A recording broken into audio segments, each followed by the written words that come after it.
resurrección de Cristo y cuál es el propósito de esa resurrección. ¿Por qué Jesús no simplemente se quedó en la tumba y desapareció y ya? Yo meditaba en esto y una de las 7 frases de Jesús, acostumbramos a decir palabras, pero son frases.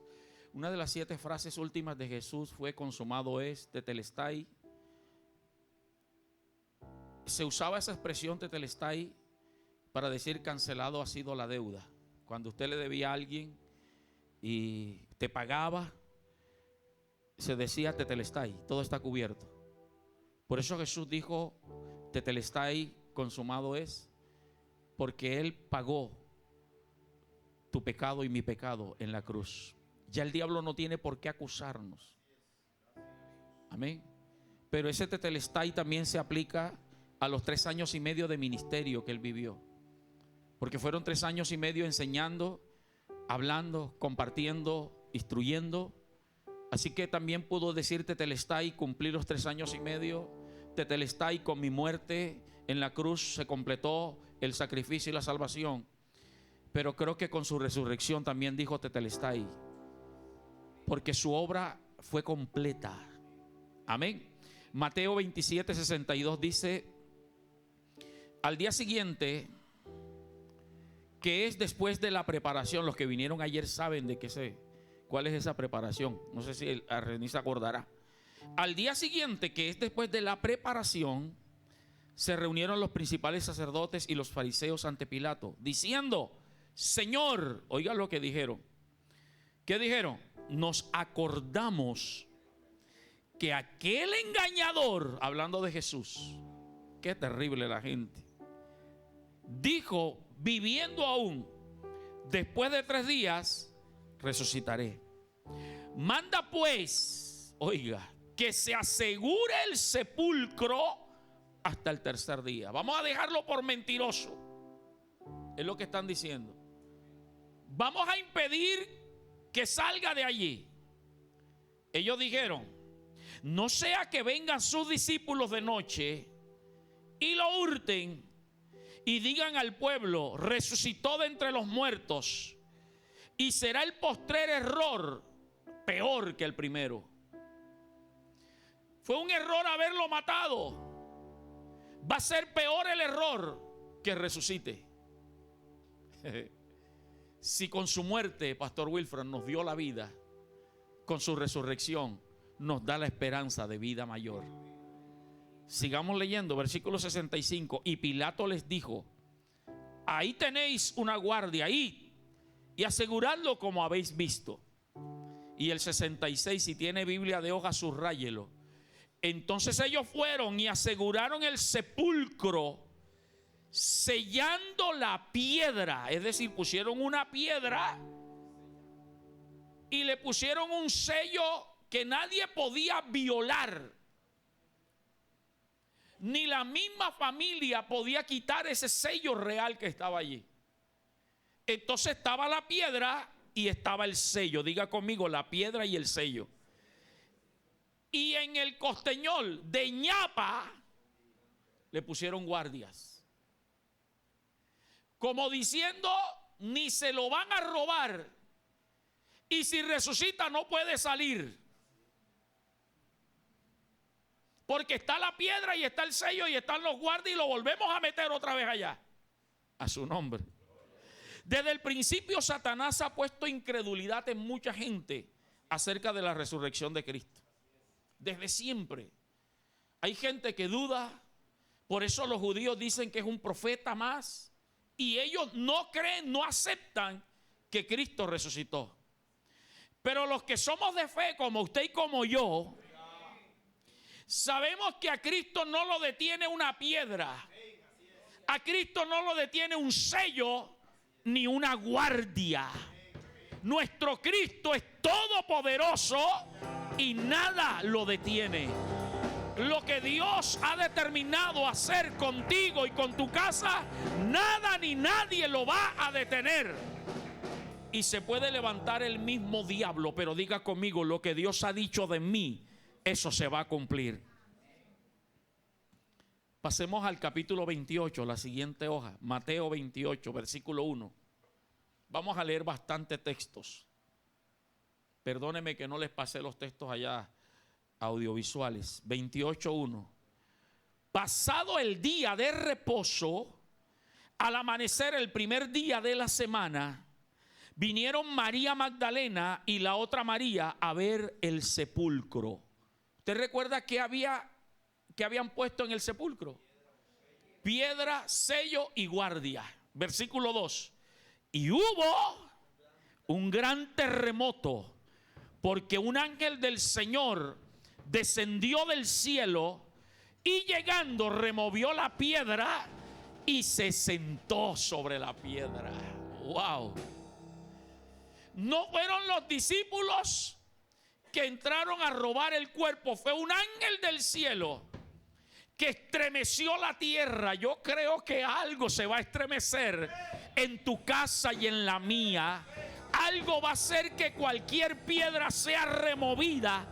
Y no sé qué obstáculos el diablo te haya puesto, pero yo creo que el Rey de Gloria se va a sentar encima de ese obstáculo para la gloria de Dios. Versículo 3. Su aspecto era como de un relámpago y su vestido blanco como la nieve. Versículo 4. Y de miedo de él, los que estaban cuidando temblaron y se quedaron como muertos. ¿Cuántos dan gloria a Dios? Mas el ángel respondiendo dijo a las mujeres. Mire la diferencia. Los guardias al ver el ángel cayeron muertecitos allí como muertos. Y las mujeres no les pasó nada. Porque es que lo que Dios hace a los verdaderos hijos de Dios no nos asusta. Lo voy a repetir. Lo que Dios va a hacer no tiene por qué asustarte. Va a haber un remesón. Algo va a suceder, pero tú estate tranquilo. Es la gloria de Dios que ha descendido en favor tuyo.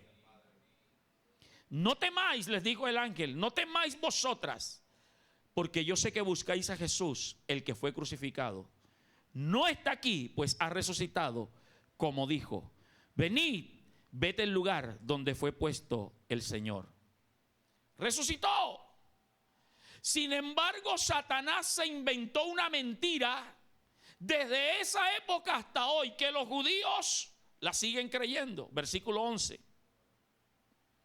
Ahí en el capítulo 28, el versículo 11 ahora.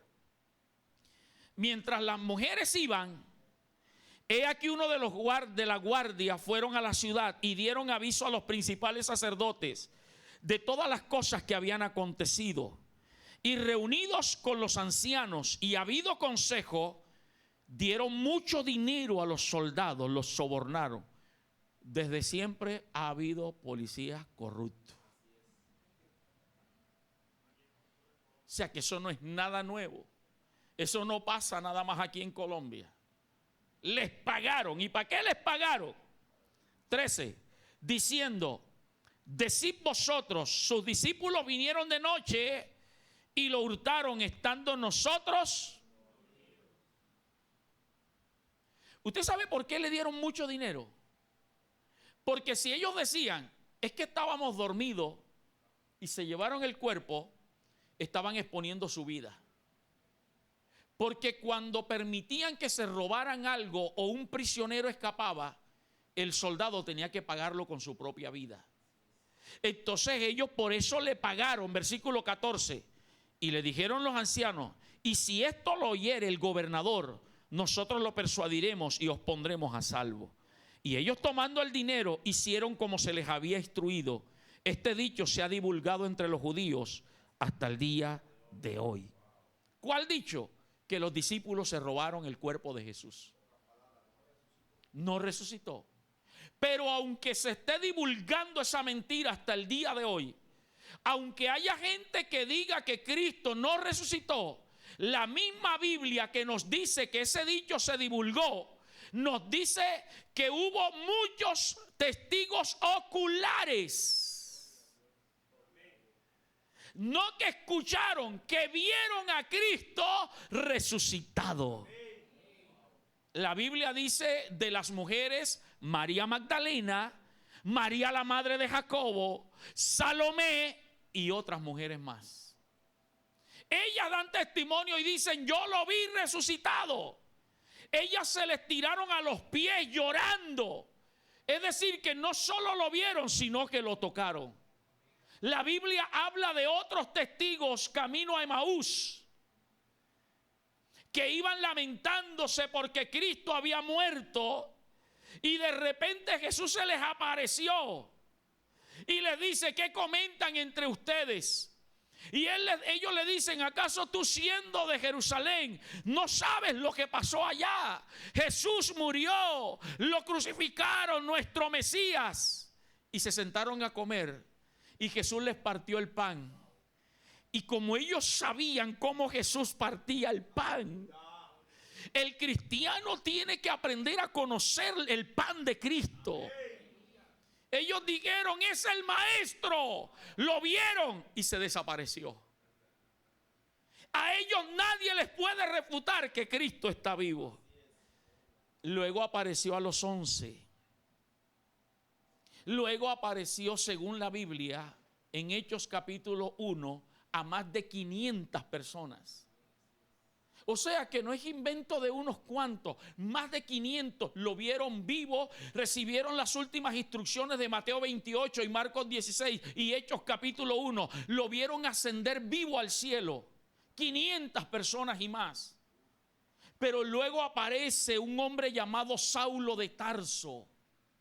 En Hechos capítulo 9, cuando iba a perseguir a la iglesia, oyó una voz que le dijo, Saulo, Saulo, ¿por qué me persigues? Y él dijo, ¿quién eres? Y él le dijo, yo soy Jesús. Y por eso, como lo vamos a leer más adelante, Saulo dice, se le apareció. Este recuento lo va a hacer Saulo de Tarso, Pablo. Y él dice, y al último se me apareció a mí como un abortivo, el más pequeño de los apóstoles. O sea que el único que no fue apóstol de Jesucristo, que caminó con él, que lo vio físicamente, fue el apóstol Pablo, resucitado. Pero conmigo hay un grupo de personas aquí que no lo hemos visto, pero lo hemos sentido. Y por la fe creemos que Él está vivo y está sentado a la diestra del Padre. Yo no lo he visto, pero yo sé que Él vive. Yo no lo he visto, pero lo he sentido.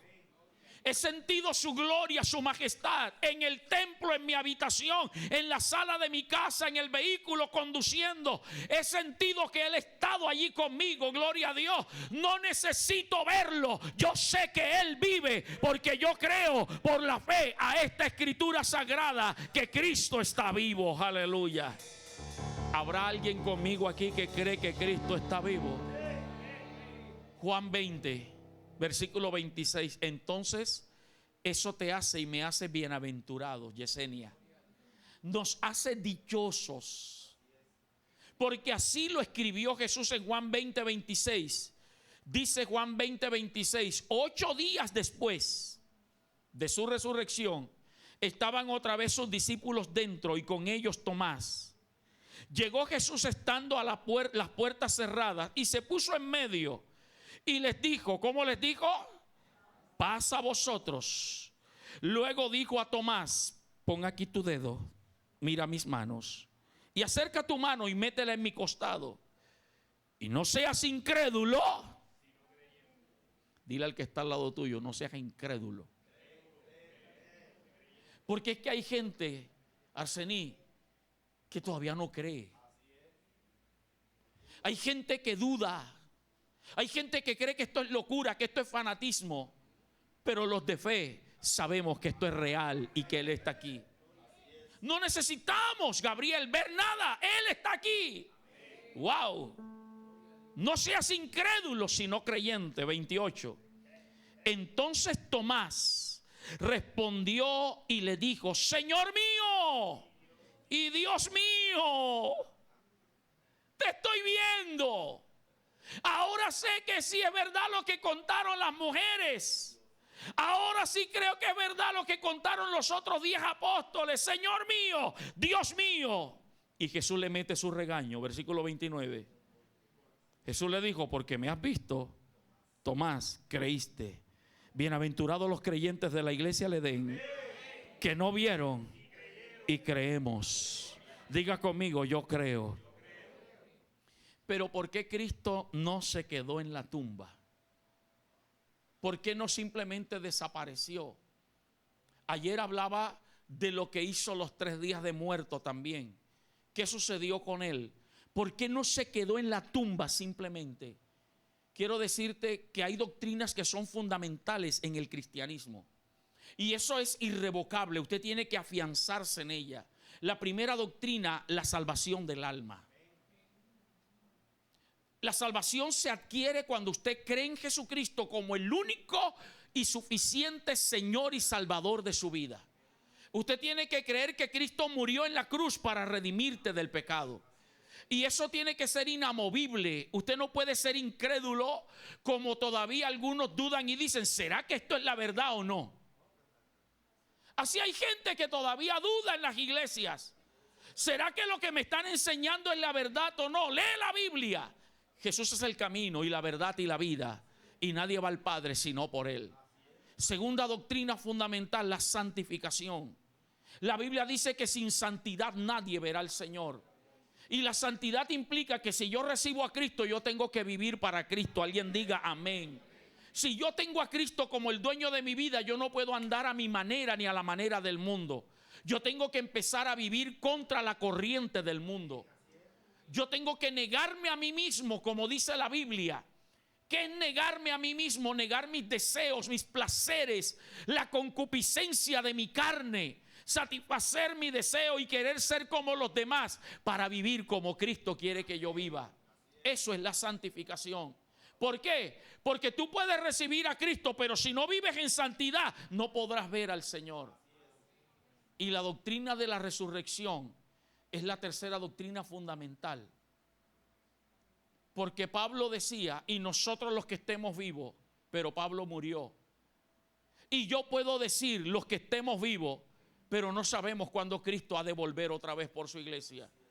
Pero lo que sí tengo seguro es que si yo acepté a Cristo, si yo vivo en santidad, me puedo morir hoy, pero sé que un día voy a resucitar con Cristo, el día del arrebatamiento. Vamos por favor a 1 Corintios capítulo 15 versículo 2. Porque es que desde antes y desde siempre hay gente que habla en contra de la resurrección. Usted sabe que habían 2 grupos, 3 grupos opositores fuertes de Jesús: los sacerdotes, los fariseos y los saduceos. Los fariseos creían en la resurrección de los muertos, los saduceos no creían en la resurrección de los muertos. Ahora, mira lo que pasa cuando Pablo empieza a establecer la iglesia. Lo que decía el pastor Natanael en su prédica, donde Pablo establecía una iglesia, venían los judaizantes a querer judaizar a los convertidos, obligarlos a circuncidarse. Pero también estaban los saduceos metiendo en la iglesia falsas doctrinas. Lo que hablaba el Señor a través del pastor Natanael, los perros que se meten en las iglesias. Mira lo que dice 1 Corintios 15:2. Por el cual asimismo, si retenéis la palabra que os he predicado, ¿sois qué? ¿Cuántos quieren ser salvos? ¿Qué hay que hacer? Retener la palabra que se está predicando. Si no creísteis en vano. Si usted no cree, hermano, está aquí en vano. Versículo 3. Porque primeramente os he enseñado lo que asimismo recibí, que Cristo murió por nuestros pecados conforme a las Escrituras, y que fue sepultado y que resucitó al tercer día conforme a ¿qué? Lo que tú y yo tenemos que creer es a las Escrituras, no a tus conceptos personales ni filosóficos ni los de nadie. Diga conmigo, a la Escritura. Versículo 5. y apareció a Cefas, que es Pedro, y después a los 12. Después apareció a más de ¿qué? De 500 hermanos a la vez, de los cuales muchos están vivos y dan testimonio. Otros ya duermen. Versículo 7. Después apareció a Jacobo, después a todos los apóstoles, y al último de todos, como a un abortivo, me apareció a mí. Nadie puede negar que Cristo está vivo. Versículo 12, saltemos al 12. Pero si se predica de Cristo, que resucitó de los muertos, como dicen algunos entre vosotros, que no hay resurrección de muertos, porque si no hay resurrección de muertos, tampoco Cristo resucitó. Y ahí va a ir entendiendo por qué resucitó y para qué. Versículo 14. Y si Cristo no resucitó, vana es entonces nuestra predicación, vana es también vuestra fe. En otras palabras, apague y vámonos. ¿Qué hacemos aquí, Samuel? Si no creemos que hay resurrección de muertos, si no creemos que Cristo resucitó, ¿qué hacemos aquí?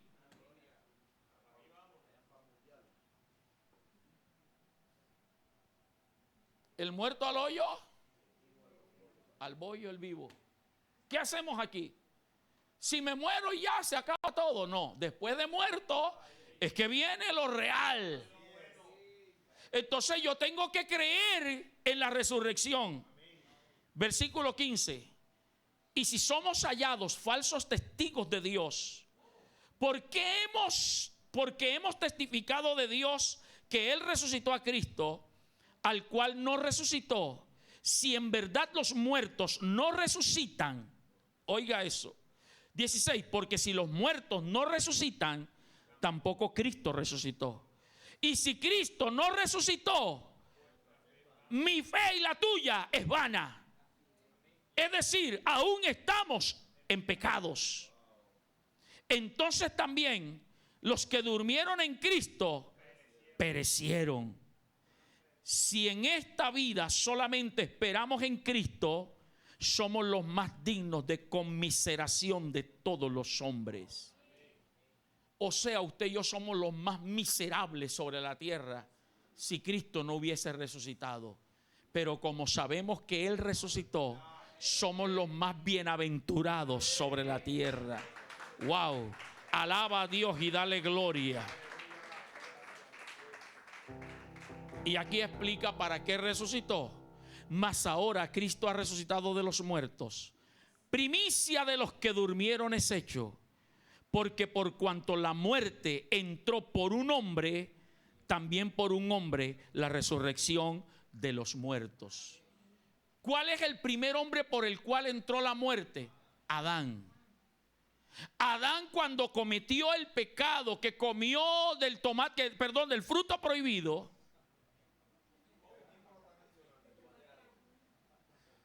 cuando comió del fruto prohibido, permitió que el pecado entrara, y por el pecado entró la muerte espiritual.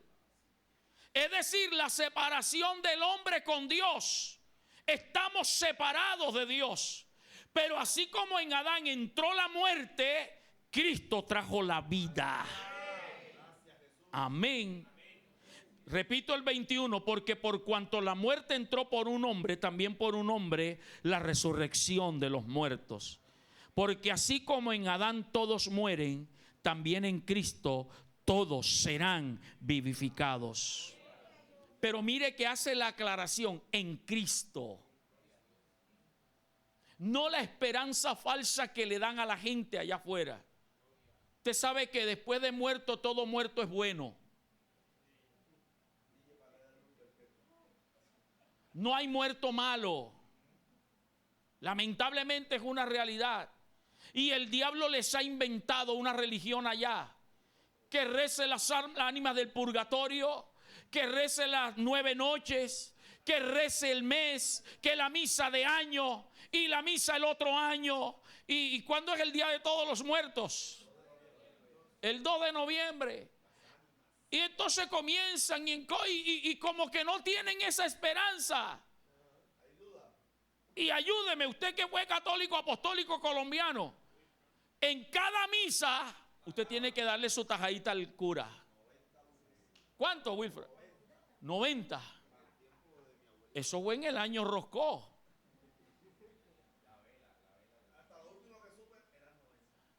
Y cada vez que vaya, y el día de Todos los Santos, y saque cuenta de cuántos le dan 90, negocio. Porque no hay esperanza. Pero nosotros tenemos el entendimiento que si Cristo resucitó, es para resucitarnos a nosotros. Pero para eso tenemos que aceptar a Cristo como nuestro Señor y vivir en santidad. Por eso le digo a usted, hermano, lo que le dije al hermano Fernando Pava. Guardemos la esperanza. Porque hay una promesa para nosotros, hermana Teresita, hermana Cecilia, Carolina, hay una esperanza viva. Cree en el Señor Jesucristo y serás salvo tú y tu casa. Esa palabra es irrefutable. Pero ¿qué tengo que hacer yo? Darles testimonio y hablarles. No dejar de hablarles para que aún sea en el último instante de la muerte, en un segundo, ellos se acuerden de lo que yo les hablaba. Y Dios tenga misericordia. Pero si tú no les hablas, ¿qué les va a recordar el Espíritu Santo? Amén. Porque 22, porque así como en Adán todos mueren, también en Cristo todos serán vivificados, pero cada uno en su debido orden. Cristo, las primicias. Luego, los que somos de Cristo en su venida. Yo tengo la esperanza de que el día del arrebatamiento yo esté vivo. Pero si de pronto Cristo viene dentro de 100 años y yo estoy allí en el paraíso, no en el cementerio, con el respeto, yo sé que a usted le duele su ser querido, pero un cristiano entendido no va al cementerio a llorarle allí un mes, el año, y hablan. Mire, le voy a confesar algo que yo hice, pero lo hice con pleno conocimiento, Cristóbal. El día que mi papá partió con el Señor, yo me acerqué, me dejaron entrar porque estaba en cuidados intensivos. Me dijeron, su papá falleció. Yo entré y empecé a sobarle la cabeza a mi papá. Le dije, Dios, perdóname porque lo que voy a hacer no es correcto. Ya el alma de mi papá no está aquí. Pero yo quise hablar con mi papá. Mi parte emocional, le repito, fue incorrecto lo que hice, pero mi emoción. Le dije, papá, tranquilo, que yo voy a cuidar a mi mamá y voy a estar pendiente de ella. Yo sé que mi papá no me escuchó. Fue mi dolor. Es el dolor normal de cada uno. Y allí fue que lloré. A mí me tocó, Wilfran, ser fuerte. Porque yo era el pastor de la iglesia El Edén. Y la iglesia lloró la muerte del pastor Napoleón. Mi hermana, mi mamá, mis hermanos llorando. Y a mí me tocó ser fuerte. Allí yo derramé todo. Pero yo sabía que él no me estaba escuchando. Con el respeto, yo más nunca regresé a la tumba. Fuimos el día con mi mamá y mi hermano Jeremías, fuimos el día que lo iban a sacar para meterlo en el nicho. Pero yo me quedé acá, mirando mientras lo sacaban. Porque un hijo de Dios sabe que no tiene nada que ir a hacer allí. Porque él no escucha. Dice la Biblia, los muertos no tienen memoria. Y hay gente que cree que desde allá arriba los están ayudando. El problema es que no están allá arriba. El problema, Luis, es que de pronto están allá abajo. Y ellos están suplicando que tú los ayudes a ellos. Amén. tenemos la seguridad. Por eso es que hay que vivir en santidad, hermano. Y para eso Cristo resucitó, para darnos la esperanza a nosotros. Porque el estado de los muertos es un estado de sueño. Los muertos nada saben, hablando de los que están en Cristo. Pero los que mueren sin Cristo están conscientes en el infierno. Los que mueren sin Cristo allá están lamentándose. Y todavía es la hora que están diciendo: por favor, alguien avísele a mi familia allá en la tierra que el infierno es real. Pero los que morimos en Cristo nos vamos al paraíso de Dios. Ese lugar donde Jesús le dijo al ladrón de la cruz: de cierto te digo que hoy mismo estarás conmigo en el paraíso. Para cuando venga el día del arrebatamiento, del rapto, nosotros al sonar la trompeta, como dice el versículo 23, pero cada uno en su debido orden, Cristo la primicia, luego los que son de Cristo en su venida se levantarán de allí. Primera de Corintios, donde estamos, capítulo 15, versículo 55, por favor. Primera de Corintios 15, 55. Tranquilo, que voy a terminar para darles la enseñanza que están esperando. Por misericordia, ¿a quién, Samuel? 51. Mire que todo está en el capítulo 15. Todo cristiano, todo pastor, todo predicador debe conocer el capítulo 15 de Primera de Corintios. ¿Cierto, hermano Fernando? Debe tenerlo claro para no dejarse engañar. Y ya les he leído un par de versículos. Vamos al 51. Dice: he aquí os digo un misterio. No todos dormiremos, es decir, no todos moriremos físicamente, pero todos seremos transformados. En un momento, en un abrir y cerrar de ojos, a la final trompeta, porque se tocará la trompeta y los muertos serán, y como dice, y los muertos serán ¿qué? Resucitados incorruptibles, y nosotros seremos transformados. Porque es necesario que esto corruptible se vista de incorrupción y esto mortal se vista de inmortalidad. Y cuando esto corruptible se haya vestido de incorrupción y esto mortal se haya vestido de inmortalidad, aleluya, entonces se cumplirá la escritura, la palabra de Dios, que dice como: sórbida es la muerte en victoria. Sórbida es la muerte en victoria. 55. ¿Dónde está, oh muerte, tu aguijón? ¿Dónde, sepulcro, tu victoria? Ya que el aguijón de la muerte es el pecado y el poder del pecado la ley, mas gracias sean dadas a Dios que nos da la victoria por medio de aquel que resucitó. Para eso resucitó, para darnos vida, para darnos esperanza, para darnos victoria de que un día reinaremos con Él en el cielo. Apláudelo, ponte de pie y dale la gloria.